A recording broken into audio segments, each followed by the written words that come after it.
ఢిల్లీలో ఆమ్ ఆద్మీ పార్టీ హయాంలో liquor policy మనకు తెలుసు. ఈ పాలసీ ఆమ్ ఆద్మీ పార్టీ తీసుకొచ్చి తర్వాత కరప్షన్ ఎలిగేషన్స్ రావడంతో పాలసీ ఎత్తేసింది. దీనికి సంబంధించి క్యాగ్ రిపోర్ట్ ఢిల్లీ అసెంబ్లీలో ఈరోజు ప్రవేశపెట్టారు. ఈ రిపోర్ట్ ఢిల్లీ అసెంబ్లీలో ప్రవేశపెట్టడంతో అసెంబ్లీలో పెద్ద గొడవ అయిందనమాట. ముఖ్యంగా ఢిల్లీలో అధికారంలో ఉన్న బీజేపీ మరియు ఆమ్ ఆద్మీ పార్టీ ఏదైతే అపోజిషన్ పార్టీ ఉందో ఇద్దరు కూడా ఒకరిపైన ఒకళ్ళు దూషణలు చేసుకున్నారు.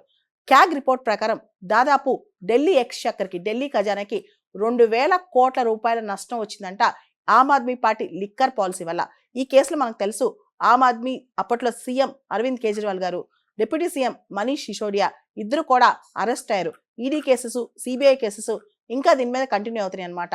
అన్డ్యూగా లిక్కర్ లైసెన్స్లు ఇచ్చారని, దానిలో పర్సంటేజ్లు ఎక్కువ ఇచ్చారని, ప్రైవేట్ వ్యక్తులకు లాభం చేకూరేలా ఈ లిక్కర్ పాలసీ నడిచిందని చెప్పి వీళ్ళపైన చాలా అభియోగాలు క్యాగ్ రిపోర్ట్లో ఉన్నాయన్నమాట. ఢిల్లీ లిక్కర్ పాలసీకి సంబంధించి క్యాగ్ రిపోర్ట్ ప్రకారం అప్పట్లో ఉన్న Aam Aadmi party preferential licensing విధానం అంటే కొంతమందికే లబ్ధి చేకూరుస్తూ రెవెన్యూ లాస్ తీసుకొచ్చిందని, దీనిలో చాలా ఫ్రాడ్ పాలసీ ఇంప్లిమెంటేషన్ జరిగిందని చెప్పి కూడా క్యాగ్ తన రిపోర్ట్లో పేర్కొంది. ఓవరాల్ గా క్యాగ్ రిపోర్ట్లో ఈ లిక్కర్ పాలసీ వల్ల ఢిల్లీ ఖజానాకి 2,000 కోట్ల రూపాయల పైగా నష్టం వచ్చిందని చెప్పి చెప్తుందన్నమాట. దీని మీద ఇప్పుడు మొత్తం దేశం అంతా చర్చ జరుగుతుంది.